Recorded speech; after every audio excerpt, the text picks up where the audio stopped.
I know this is off topic, but can I just say, don't you feel like this video's colors and the overall look of it is better than my previous videos? I really hope so because I have a new lighting setup and yeah, I'm kind of slow with technology, so I'll be really excited to see if it works. If it works, just give this video a thumbs up, and if I failed yet again, then wish me luck, okay?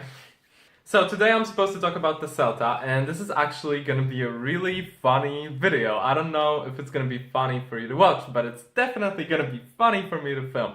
The first thing you need to know about the CELTA course is that it's a course for English as a foreign language teachers, or should I say for people who want to become English as a foreign language teachers. It's provided by the University of Cambridge, and it's kind of prestigious, I would say. It's 1 month long, and you can get it done in various places around the world. There are training facilities and places like that.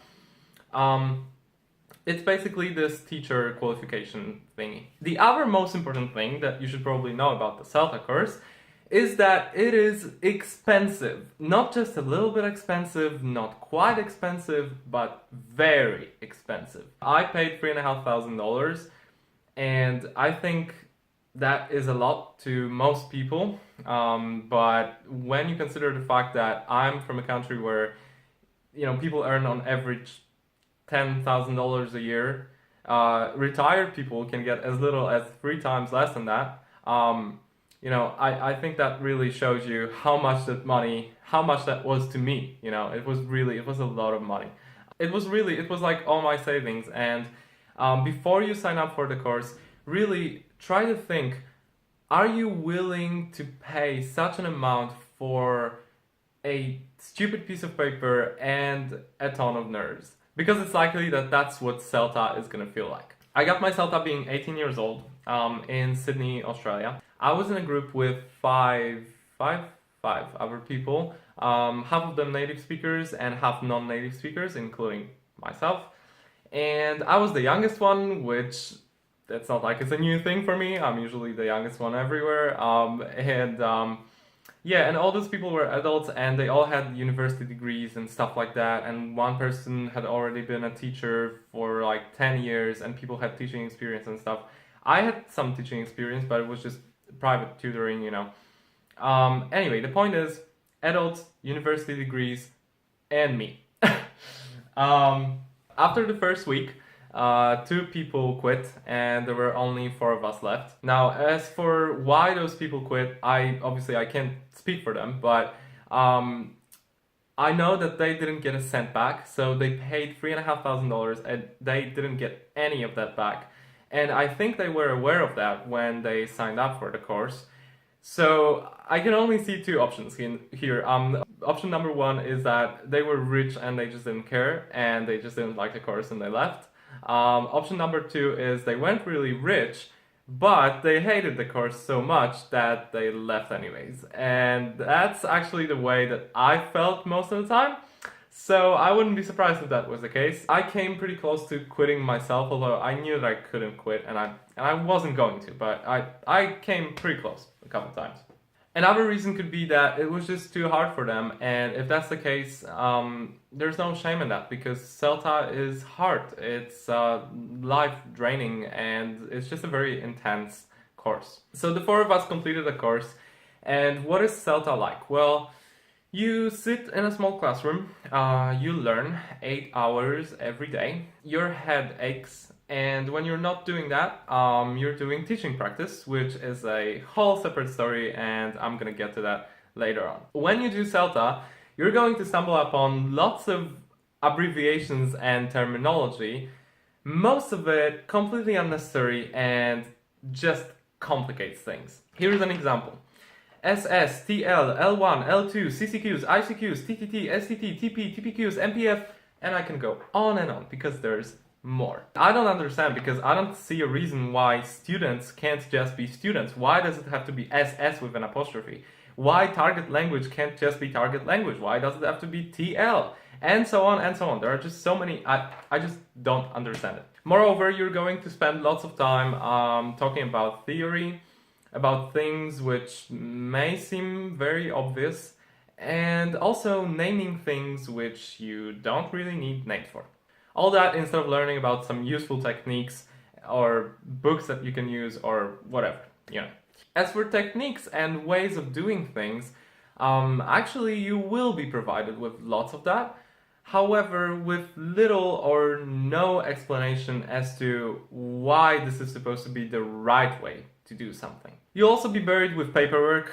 They keep records of everything, so yeah. And you receive tons of printouts, black and white copies, enough to form quite a heavy book once you're done with the course. And now the fun begins, finally. Now I'm gonna describe the things which either happened on the CELTA course or I learned on the CELTA course. So let's begin. So number one, and this is something that I will never ever forget, and actually before I say this, if any of the people who have been in a group with me when I was doing my CELTA ever see this video, just know that I don't have anything against you and it was really nice working with you, but I just feel like I need to mention this because it's important. Me and the rest of my group were given sentences and we were supposed to identify the tense used in those sentences. That's it, nothing else, just basically say the name of the tense. And I'm sitting there and all those people, keep in mind, adults, degrees, remember, and they couldn't even identify some of the basic tenses in English. They were given a sentence, only a couple of words, and they couldn't even identify the tense used in that sentence. I mean, they knew that it's either the past tense or a present tense or a future tense, but they couldn't even say the name of the tense. And well, right then I realized that, oh, this is gonna be quite something. And our trainers didn't react, which I found very strange. And anyway, I just wanted to die at that point. And then later on we had something called a language analysis assignment. And they all failed, all my colleagues failed, I was the only one to pass. And then I had to help them. Can you imagine a situation, an 18-year-old helping experienced, educated people who are supposed to be teachers, helping them with something like this. I have no words, but it was very, very strange. Another issue I encountered the first time I had teaching practice, and this has been a problem all throughout the CELTA course. Students were below the level we were supposed to be teaching them at. Of course, that made successful teaching impossible, and it also forced us to simplify things so much that it was becoming ridiculous. I was the only one who seemed to have noticed the problem and no one really did anything about it. For teaching practice, we had to prepare lesson plans. 8 pages or more for just one lesson. 40-minute, 60-minute lesson and a plan like that for such a short lesson. And here's what a lesson plan should contain according to CELTA. Main aims, sub-aims, personal aims, materials, context, assumptions, changes to materials, lesson type, board plan, language analysis, anticipated problems, possible solutions, problems and solutions for tasks and materials, stage name, stage aim, timing, interaction patterns, and procedural detail. All that, according to CELTA, has to be in a lesson plan that you're meant to prepare. If you didn't understand these names, oh, don't worry, they got you covered. You have all this explained here, what each of these has to contain. Now, I have no words for this, but I mean, seriously, and it's been such a pain because I was always ready with my lesson. It was like 10 p.m. Okay, I finished everything, I did homework, whatever we were supposed to do, and I had my lesson prepared. And then I remembered, oh, lesson plan. I forgot a lesson plan. And then I had to do this. How stupid is this? So we have lesson plans. Then lesson shapes. You have specific lesson shapes that you have to follow. For some reason, your lesson must be either grammar or vocabulary or whatever. It can't contain a little bit of everything, God forbid, because we never use all these skills at once in real life, do we? Nope. Now, timing. Our lessons had to be exactly 40 or 60 minutes. And even if you were in the middle of the sentence, but you ran out of time, they stopped you. They didn't allow you to wrap things up. No, they just stopped you. How ridiculous is this? I mean, you can quickly wrap things up, but no, they just stopped you. And there was no time allocated for one teacher to leave the desk and for another one to prepare the lesson. That was another problem. So people were rushing, people were stressed out. Anyway. Oh, and did I mention you were being watched constantly?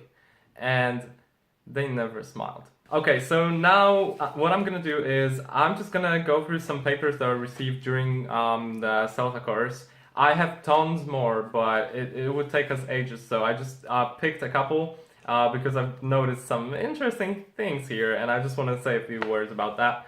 Yeah, and I will be putting pictures of these up on the screen so that you can see what I'm seeing if I think it's relevant. Okay, so here we go. So this is a piece of students' writing, and this is done in order to determine the student's level, basically. They do something like this at the beginning. And there's a short note from the teacher. Please tell me about yourself. Job, family, learning English, hobbies, your time in Australia. Many thanks. Okay. And then this is the student's response. Dear Anthony, I'm Christina. I'm from Italy. I can speak fluent two language, Italia and Hungarian, lowercase Hungarian, full stop, lowercase again, but I have lot problems with, W-H-I-T, the English, lowercase, language. I come in Australia 4 years ago, I suppose this would, I think, anyway, 4 years ago, saw my uncle. But after this holiday, I loved this country and I decide, D-I-C-I-D-E, try to stay here. Now, once 6 months that stay in Sydney and learn my English and working. I will improve my English for find good jobs and have the possibility to communicate. She didn't write an E. She was trying to write communicate. With the people without problem. I hope that this months together my English will better.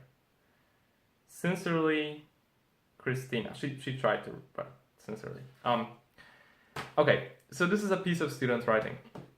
And we were given something like this, and we were expected to say what kind of mistakes did they make, to determine what kind of mistakes. And I'm sorry, but when I look at this, my mind is blank because there are so many different types of mistakes here. It's like you almost can't list them all, and they wanted us to just list the mistakes. So okay, so I just started listing, and I just started saying, and basically, and then I wasn't looking at the text anymore. I was just like, oh, and this as well, and this as well. I just started saying things like this, and they were like, yep, because so many, almost everything is wrong here, and how do they expect us to, I don't know, to make a list of what this person did wrong? This person did almost everything wrong. They need to start learning English again. That's what needs to happen. But anyway, it was a shock. And then, if that wasn't enough, I'm gonna put it up on the screen right now. There are 3 texts, A, B, and C, and you can take a look at them because, I mean, I can't even read this, so I'm not even gonna try. But this is actual student writing, and we were given something like this too, and they asked us to do the same thing. And at this point, I wasn't sure if I was in some kind of alternate reality or what was going on, because, I mean, everything is wrong here, and I can't even read this. I can't. Anyway, and they were expecting us to somehow analyze this.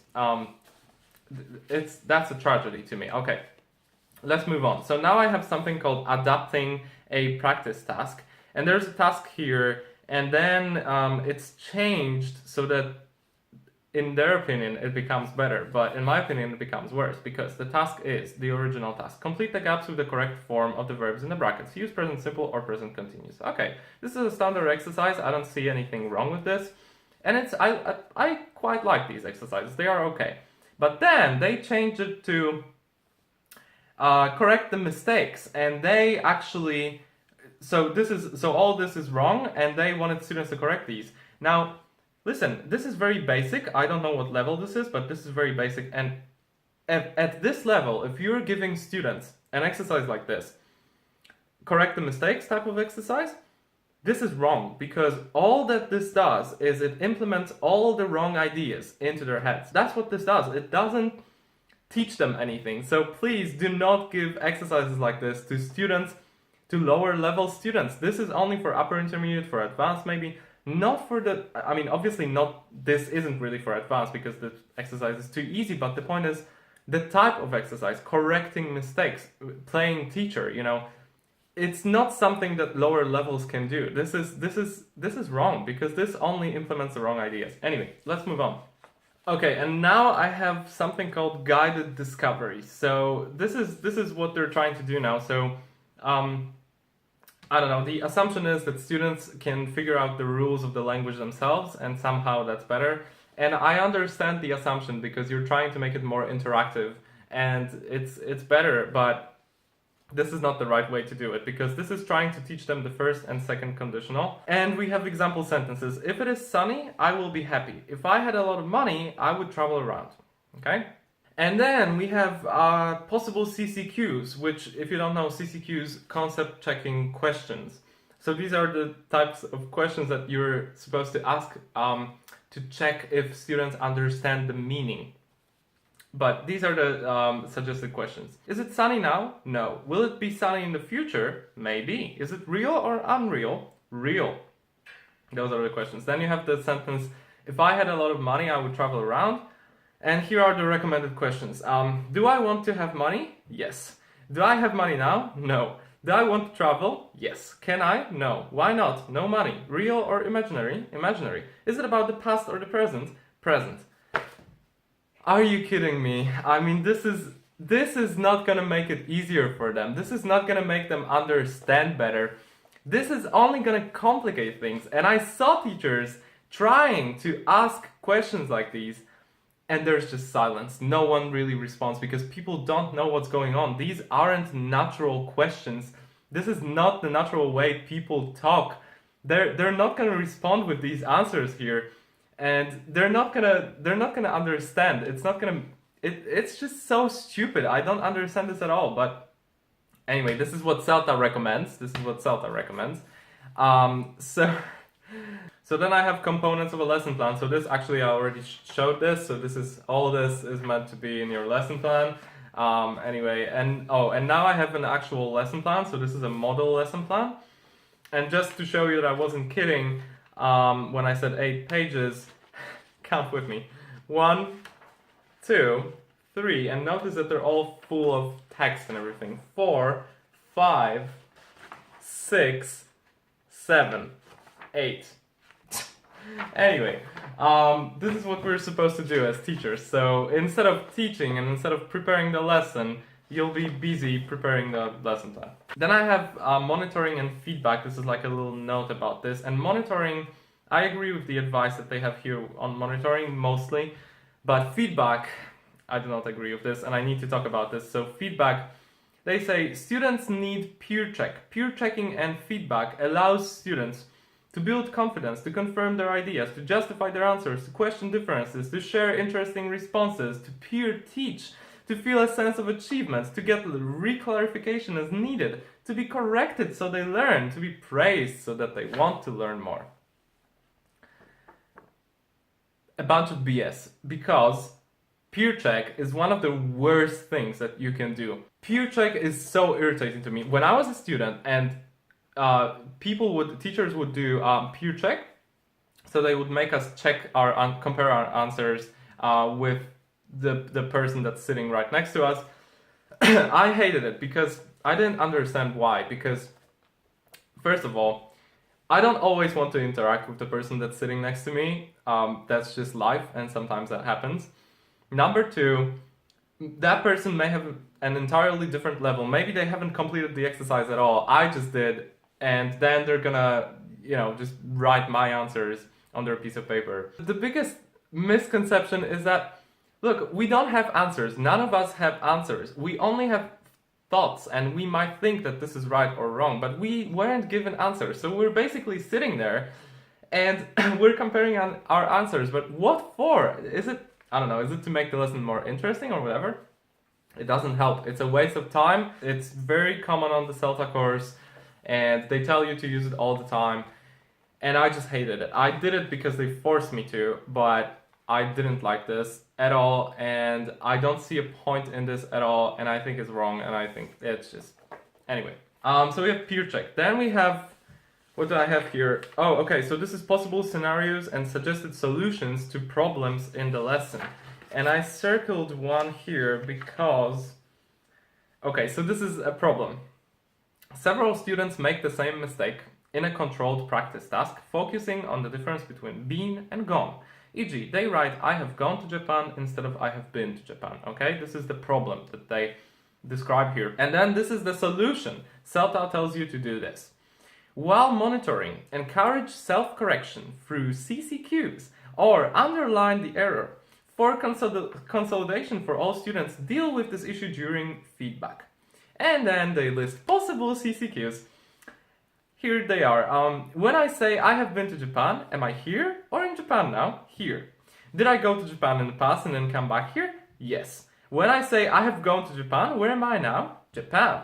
Did I go to Japan in the past? Yes. Did I come back? No. I have no...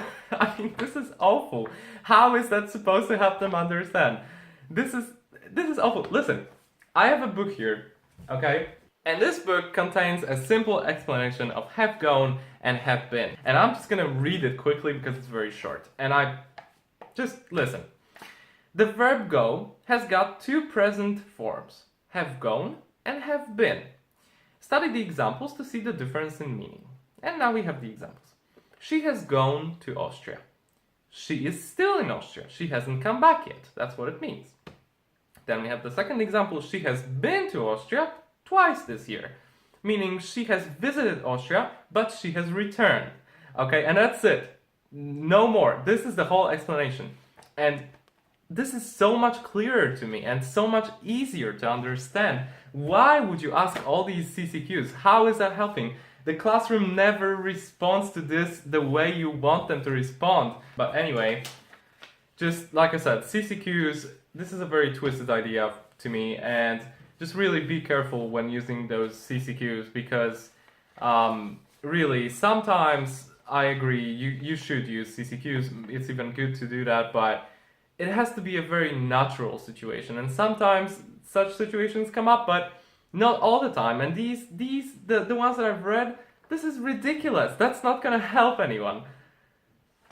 Let's move on. So here I have connected speech. So I actually don't need this paper. I can just tell you about this. So on the CELTA course, they teach you, well, they want us to teach students connected speech, which means, you know, when native speakers talk, sometimes they can make words sound a bit differently, like they're joined together or something. So for example, if you have must have, when native speakers say it and when they say it quickly, it sounds a bit differently. Oh, she must have gone to the shops or whatever. So it's like a shorter version. It's like those words are joined together and it's a lot faster and everything. But what they do on the CELTA is they say, okay, look guys, must have. When native speakers talk, they tend to say this like this.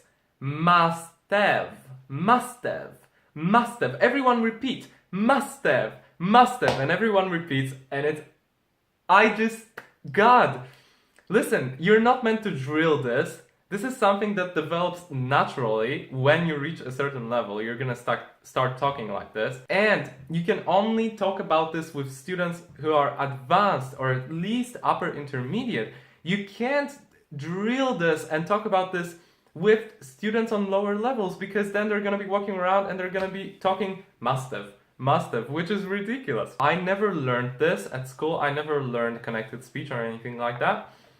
And look, somehow, and English is a completely foreign language to me. I just had to learn it like everyone else. And somehow that ability just develops naturally, you know? So careful with this, and only with higher levels. And please don't drill and don't say must have and stuff like this, because That's ridiculous. No one says that.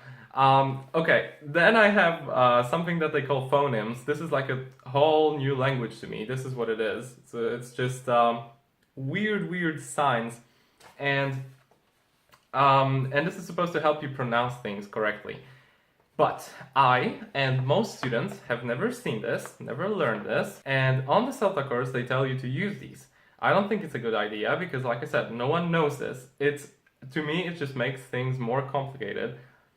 The best way to learn how to pronounce something is to really go online to find an online dictionary, and then you just, when you search for a word, you press this icon, the volume, the speaker icon or whatever it's called, and you listen to the way the native speaker says the word, and you repeat, and you repeat, and you repeat, and that's how you learn. So this is, I wouldn't recommend this. Then I have contrastive stress. So this is, again, this is something that I'm gonna put up an image for you. This is something that I never learned at school or anywhere, and somehow, again, it developed naturally once I reached a certain level. And they were teaching this to people who weren't ready for this yet, and it made them sound weird, and it's just be careful with things like this, because this is the type of stuff that you shouldn't really be learning, because this develops, and this has to develop naturally. You can't remember that or learn that by heart, really. And if you try to drill this, and if you try to do it's just gonna be awful. Okay, then I have lesson aims. So this is the type of thing, just let me give you an example. By the end of the lesson, students will have developed their blah blah blah. I don't know. By the end of the lesson, students will be better able to understand and use blah blah blah in the context of blah blah blah. Listen, if you have time to write things like this, you have too much time. Normally teachers wouldn't have time for this. I don't know what this is for, but it seems like it's just to show that we know what we're doing, and that the student is actually going to learn this and this on this lesson, and he's going to walk away with this skill or with this. Look, I don't teach English like that. I don't know what this is, and to me this is just some formal thing that people do and language schools do, but why would I... This is actually the last page that I'm holding. This is called Observation of Tutor. It's like a table, report, instructions, monitoring, feedback, interactions, and timing. So this is basically, we were supposed to watch our trainers conduct lessons and then fill this out and just answer these questions that are here. And the last question is, do you have any questions for the tutor in feedback? And I had one, and I wrote it down. And this is what I wrote after I watched a lesson. What did you spend time doing on the weekend? I just wanted to know, why did you use this construction? It sounds a bit unnatural to me. I would ask, what did you do on the weekend? Or how did you spend your time last weekend? That's what I asked, and I don't remember if I was given an answer, but anyway, that's what my teacher said. What did you spend time doing on the weekend? Which sounded really unnatural and wrong to me.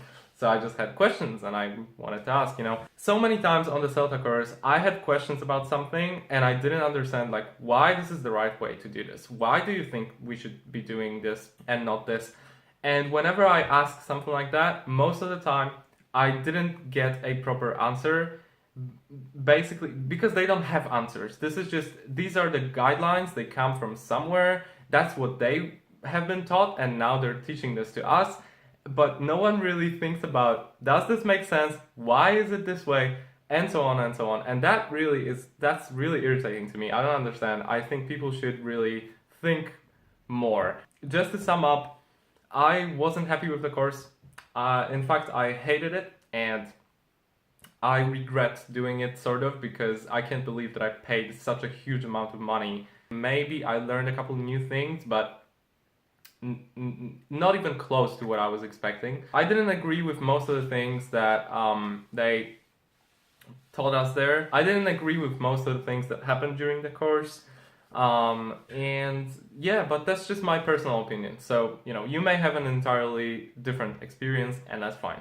But I just wanted to say what I experienced, and hopefully this is going to help people. And maybe if you're thinking about doing the CELTA course, maybe after watching this video you're gonna think once again.